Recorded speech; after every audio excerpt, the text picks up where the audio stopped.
Hello friends, welcome back to my channel. अगर आप लोगों ने पिछले एपिसोड नहीं देखे हैं तो आप लोग चैनल पर जाकर चेकआउट कर सकते हैं। एपिसोड की स्टार्टिंग कार वाले सीन से ही होती है। बिटना और वॉन बिटना के घर की बिल्डिंग के नीचे पहुंच जाते हैं जहां हर जगह लिखा होता है नो टू रीडेवलपमेंट। तभी वॉन बिटना से पूछता है कि तुम जॉन्गशन कब जा रही हो। बिटना बोलती है मैं क्यों वहाँ जाऊंगी। वॉन बोलता है सच्चाई का पता लगाने। जून के टाइम पर भी तुमने विक्टिम और डिफेंडेंट दोनों के पेरेंट्स की बात सुनी थी, तो इस बार भी तुम्हें सच जानना होगा। बिटना बोलती है मुझे कुछ नहीं जानना है। वॉन बोलता है ये केस थोड़ा सा डिफरेंट है। इसमें जो डिफेंडेंट है वो ये क्लेम कर रही है कि जो विक्टिम है उसने ही अपने पति को इंश्योरेंस मनी के लिए मारा है, तो हमारा सच जानना जरूरी है। वॉन बोलता है कि मुझे पता है कि हम दोनों को सच जानना है, तुम्हें इस केस का और मुझे तुम्हारा, कि तुम कौन हो, तुमने मुझे क्यों मारा। बिटना बोलती है बार बार सच बोलना बंद करो। नेक्स्ट सीन में हमें बिटना और मानदो को दिखाया जाता है जहाँ मानदो बिटना से बोलता है कि अगर हम ग्रैंड माँ के घर गए तो हमें क्या कुछ पता लगेगा भी। तभी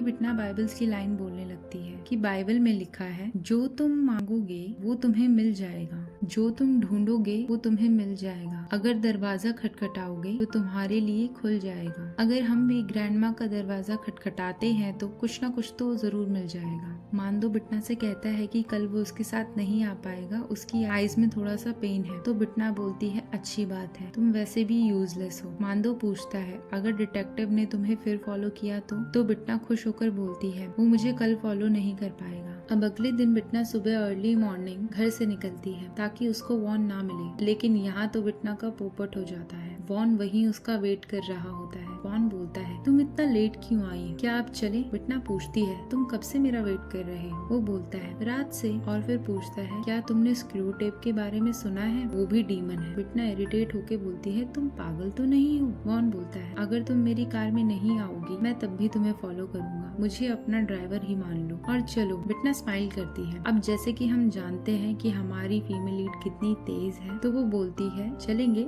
लेकिन रुको। उससे पहले और वॉन की पॉकेट से एक सीक्रेट रिकॉर्डर निकालती है और बोलती है तुम तो बहुत स्टूपिड हो, और फिर उसको तोड़ देती है। वो दोनों कार से जाने लगते हैं। बिटना पूछती है तुम्हारा क्रॉस कहाँ है। तो वॉन बोलता है कि तुम उसे डायरेक्ट नहीं देख सकती, इसीलिए मैंने उसको हटा दिया। बिटना बोलती है ऐसे मत दिखाओ जैसे तुम्हें मेरी फिक्र है, वैसे तुम्हें मुझसे डर नहीं लगता। वॉन बोलता है नहीं, बिल्कुल भी नहीं। तो बिटना बोलती है तुम नहीं समझे, तुम्हारे पेरेंट्स ने तुम्हें बहुत डांटा था क्या बचपन में। वॉन बोलता है तुम कुछ अपने बारे में बताओ। तो वो बोलती है हम डीमंस के पेरेंट्स नहीं होते। वॉन उसकी बात पर हंसता है। तो वो बोलती है तुम्हें मुझ पर विश्वास नहीं है क्या, सच्चाई का मतलब बस चर्च ही नहीं होता, और तुम्हें डीमंस पर भी फेथ रखना चाहिए। वॉन बोलता है इसका कोई प्रूफ ही नहीं है कि तुम डीमन हो। बिटना बोलती है जरूरी नहीं, जो दिखता है उसी पर बिलीव कर। वॉन बोलता है कंफर्म करने के लिए ही तो तुम्हें फॉलो कर रहा हूँ। तो बिटना बोलती है मेरी आंखों में देखो, और मैजिक से उसका कैमरा तोड़ देती है। मतलब हद है बंदे की, जब इसको पता है कि ये पकड़ा जाएगा फिर भी ये सब कर रहा है। पर बिटना बोलती है अब बिलीव हुआ। तो वॉन बोलता है मुझे पता है तुम डीमन हो, लेकिन ये मेरा मन मानना नहीं चाहता। बिटना वॉन को फिर ऐसे ही छेड़ने लगती है। नेक्स्ट सीन में वो वहाँ पहुँच जाते हैं। वॉन बोलता है हमने अपने आने के बारे में उन्हें नहीं बताया, वो हमें देखकर सरप्राइज ना हो जाए। बिटना बोलती है सच जानने के लिए बिना बताए ही जाना पड़ता है, तुमको डिटेक्टिव किसने बनाया, और चली जाती है। हमें जीहो की ग्रैंडमा को दिखाया जाता है जो कि अपनी शॉप पर काम कर रही होती है। बिटना बोलती है आपने हमें पहचाना। तो वॉन अपना इंट्रोडक्शन देता है। तो ग्रैंडमा बोलती है तुम मुझे अरेस्ट करने आए हो क्या। तो बिटना बोलती है अरे नहीं, ये तो मेरा ड्राइवर है, और यहाँ वॉन का पोपट हो जाता है। बिटना पूछती है वो बच्चा कहाँ है। तो ग्रैंडमा बोलती है ऑर्फनेज में, क्योंकि तुम लोगों ने तो मुझे उसे रखने नहीं दिया। बिटना बोलती है अपने बेटे को जैसे आपने छोड़ा वैसे ही ग्रैंडसन को भी छोड़ दिया। तो वॉन सोचता है क्या बोल रही है ये, आज मरवाएगी पक। तो बिटना बोलती है मैं खुद ही जाकर चेक कर लूंगी कि आपने रखा है कि नहीं। ग्रैंडमा बोलती है अगर वो घर पर नहीं मिला तो। बिटना बोलती है तो आप मुझे मार सकती हैं, मैंने देखा था आपको मारते हुए, आप बहुत अच्छा पीटती हो। ग्रैंडमा अपना रेस्टोरेंट बंद करके आने लगती है, लेकिन बुढ़ापे की वजह से वो थोड़ा स्लो चल रही होती है। तो बिटना उन्हें तेज चलने का बोलती है। तो ग्रैंडमा गुस्से में आकर घर की कीज फेंक देती है और उन्हें घर का एड्रेस बता देती है। वो दोनों घर पहुंच जाते हैं। तो दावन बोलता है तुम डीमंस को बड़ों की रिस्पेक्ट करना नहीं आता है क्या। तो बिटना बोलती है मैं उनसे कम से कम 500 साल बड़ी हूँ, अब बोलना बंद करो और इसे ओपन करो। तो जैसे ही वो ओपन करता है एक बेल बजने लगती है, जिस वजह से जीवोन अपने पास्ट में चला जाता है। तो बिटना उसे हटने का बोलकर अंदर चली जाती है। तो वो बच्चे को ढूंढती है लेकिन वो नहीं मिलता। मिलता। ग्रैंडमा उनको जाने का बोल देती है। तभी अलमीरा से आवाज आती है। बिटना सारे कपड़े हटाती है तो उनको बच्चा दिख जाता है। बिटना बोलती है, क्या तुम उसे पूरे दिन वहीं रखती हो? तुम्हें पता है ये चाइल्ड अब्यूज है। ग्रैंडमा बोलती है, मैं क्यों अपने ग्रैंडसन के साथ ऐसा करूंगी? मैंने बस उसे थोड़ी देर के लिए छुपने के लिए बोला था। बिटना बोलती है, मुझे इसमें कोई हैरानी नहीं हुई कि क्यों तुमने रेस्टोरेंट में ऐसा बोला कि वो तुम्हारे पास नहीं है। तुम उसे हार्ड टाइम दे रही हो। वॉन बोलता है, आप डर गए थे क्या हम उसे ले जाएंगे? तो वो बोलती है, मैं क्या करती जब एक जज और एक डिटेक्टिव ऐसे आएंगे। बिटना बोलती है, हम बच्चे के लिए नहीं आए हैं। तुमने जो कोर्ट में बोला था उसने अपने एक्स हस्बैंड और तुम्हारे बेटे को मार दिया इंश्योरेंस के पैसे के लिए, तो तुम्हारे पास कोई प्रूफ है इसका? मैं तुम्हें इंसाफ दिलाऊंगी। तो ग्रैंडमा बोलती है, मेरे पास एविडेंस है। बिटना खुश होकर पूछती है, कहाँ है? तो वो बताती है, मेरे बेटे के फ्यूनरल वाले दिन मैंने उसे किसी और आदमी के साथ देखा और एक दिन मैं अपने ग्रैंडसन से मिलने गई थी तो रूम में पूरा अंधेरा था। मैंने लाइट ऑन की तो पूरा रूम बिखर रखा था। उसने मेरे ग्रैंडसन को 5000 वॉन दिए थे खाने के लिए और 2 दिन तक घर नहीं आई। मेरे ग्रैंडसन को ऐसी हालत में देख मुझे बहुत बुरा लगा और मैं उसका सामान पैक करके ले आई। आखिर ऐसी औरत के पास मैं अपने ग्रैंडसन को कैसे रख सकती हूँ? और किसे पता वो क्या क्या करती है। मुझे पता है उसने ही मेरे बेटे को मारा है। बिटना बोलती है, क्या ये एविडेंस है? तो ग्रैंडमा बोलती है, इससे बड़ा और क्या एविडेंस होगा? बिटना वॉन को बोलती है, चलो यहाँ से, यहाँ कुछ नहीं मिलेगा। तभी वॉन ग्रैंडमा से पूछता है कि आपके बेटे की डेथ के और भी बेनिफिट्स हैं? बिटना वॉन को चलने का बोलती है, वरना मुझे की दे दो,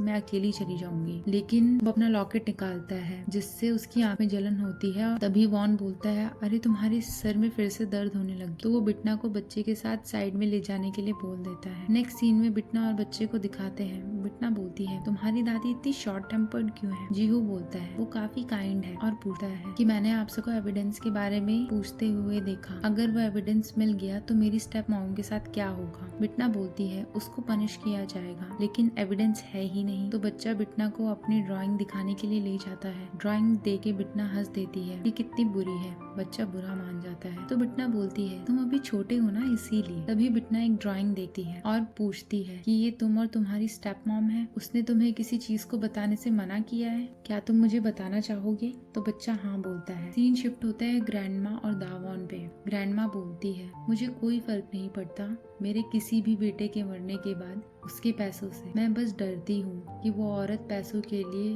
बहुत लालची है और वो मेरे ग्रैंडसन को हर्ट कर सकती है। तो बस इसीलिए मेरे बेटे के जितने पैसे हैं मैं वो मांग रही थी। मुझे लगा अगर मैं अपने ग्रैंडसन को अपने पास रखूंगी और उससे सारे पैसे ले लूंगी तो मैं उसको सेफ रख सकती हूँ, इसीलिए मैंने ये सब किया।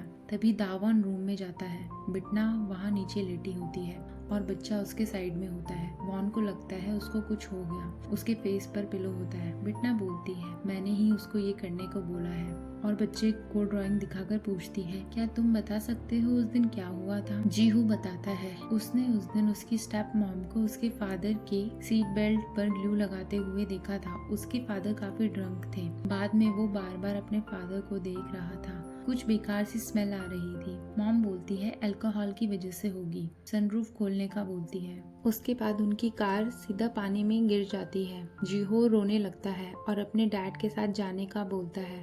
डैड उसको मॉम के साथ भेज देते हैं। जैसे ही वो किनारे पर आता है तो उसकी स्टेप मॉम कीज से सनरूफ बंद कर देती है और हंसने लगती है। जीहू उसे बोलता है, डैड को बचाने जाओ, वो नहीं आए हैं, प्लीज डैड को बचाने जाओ।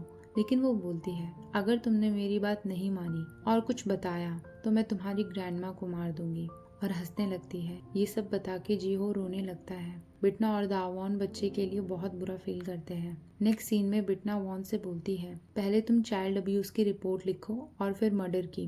दावॉन बोलता है, मुझसे जो हो पाएगा वो करूंगा, बस वो इन्वेस्टिगेशन के टाइम पे स्टेटमेंट ना चेंज करे, वरना सब वेस्ट चला जाएगा, उस पे कोई यकीन नहीं करेगा। बिटना बोलती है, मैं करूंगी, तुमने मुझे परेशान किया और मैं इरिटेट भी हुई, लेकिन अगर तुम मुझे बच्चे बन के मिलते मैं तुम्हारी हर बात पे बिलीव करती। और ऐसा क्यों? क्योंकि तुम बच्चे हो। बच्चे कितने भी शैतान क्यों ना हो, लेकिन चालाक उनमें नहीं है। तभी मैं सारी बात मानती हूँ, तभी मैं बच्चों की सारी बात मानती हूँ, बेशक वो तुम भी क्यों ना होते। दावॉन ये सुनकर इमोशनल हो जाता है। बिटना हैरान होती है कि इतनी सी बात पर ये इमोशनल होने लगा। फिर वो बोलती है, तुम्हें शर्म आनी चाहिए, तुम एक डिटेक्टिव हो, तुम्हें बच्चों को ऐसे इग्नोर नहीं करना चाहिए। और वहाँ से चली जाती है। फिर हम कोर्ट रूम का सीन देखते हैं। बिटना किडनैपिंग के केस को सस्पेंड कर देती है और उनको इससे फ्री कर देती है। ये सुनकर ग्रैंडमा बहुत खुश हो जाती है और बिटना को थैंक यू बोलती है। आगे बिटना कहती है, लेकिन मैं बच्चे की कस्टडी के लिए कुछ नहीं कर सकती। इसका फैसला पहले ही हो चुका है, वो सेम रहेगा, मतलब बच्चा जियोंग के पास ही रहेगा। इसके बाद जियोंग पुलिस के साथ जीहो को लेने आती है तो ग्रैंडमा खूब लड़ती है, लेकिन एट द एंड जियोंग जीहो को ले जाती है और ग्रैंडमा ने कुछ पी लिया होता है, वो फ्लोर पर गिर जाती है। उधर जियोंग जीहो से बोलती है, तुमने झूठ बोला, अब इसकी सजा मिलेगी। जीहो इसके लिए सॉरी बोलता है। नेक्स्ट सीन में वो दोनों घर पहुंचते हैं। दोनों बाथरूम में थे। वो उसको डरा रही थी, कह रही थी तुमने झूठ बोला, सजा तो मिलनी चाहिए। वैसे वो गेम पुराना हो गया है, आज हम नया गेम खेलेंगे। उधर हम बिटना को देखते हैं जो रेडी होके जियोंग को मिरर में देख रही थी, जो जीहो को पानी में डुबा रही थी। तभी जियोंग के गेट पर वॉन आ जाता है। वो डोर बजाता है, लेकिन डोर कोई नहीं खोलता। नेक्स्ट सीन में हम जियोंग को देखते हैं। नेक्स्ट सीन में हम जियोंग को आधी रात एक रोड पर देखते हैं। तभी वहाँ बिटना आ जाती है। जियोंग डर जाती है। बिटना अपना मैजिकल नाइफ निकालती है और पूछती है जीहो कहाँ है, तो वो बोलती है वो घर पर सेफ है। फिर बिटना कहती है बड़े भी झूठ बोलते हैं और जब वो झूठ बोलते हैं तो उनको भी सजा मिलेगी। वो नाइफ उसकी तरफ करती है। तो यहीं पर एपिसोड एंड हो जाता है। सो गाइज, अगर आपको मेरी एक्सप्लेनेशन पसंद आई हो तो please like and subscribe the channel. Bye bye.